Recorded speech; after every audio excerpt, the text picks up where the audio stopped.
Donc j'ai monté Carlita de Gaïa, une jument que je monte depuis 4 ans. Donc là, c'est sa première participation à la grande semaine. Donc on a commencé par le petit parquet, un parcours assez aéré.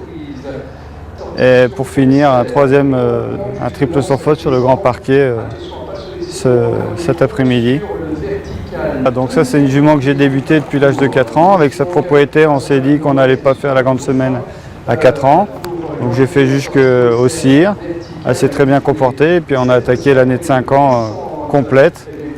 Et elle a fait une saison très correcte. Un double sans faute au cire et triple sans faute à la grande semaine. Donc c'est super. Sa mère, elle a produit quand même Kikuyu du Coty, donc c'est une bonne souche.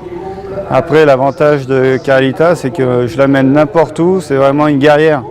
Elle est rentrée sur le petit parquet comme si elle était chez elle, sur le grand parquet pareil. Donc elle était vraiment pas émue, elle avait confiance en moi et elle s'est bien livrée tout au long de cette semaine.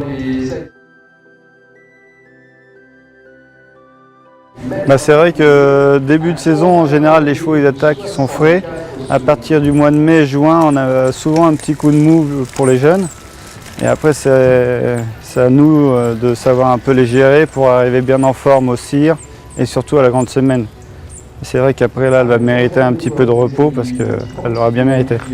On voit vraiment la différence entre ceux qui vont vraiment passer le cap ou les chevaux qui sont un petit peu sensibles avec les drapeaux, le public, les rivières de partout.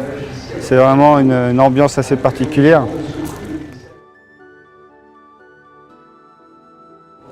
Donc la jument est à commercialiser. Donc là, en rentrant, je vais la remettre un peu chez son éleveuse. Elle va aller au pré un certain temps et puis après on va la rentrer un peu dans l'hiver pour préparer gentiment les 6 ans.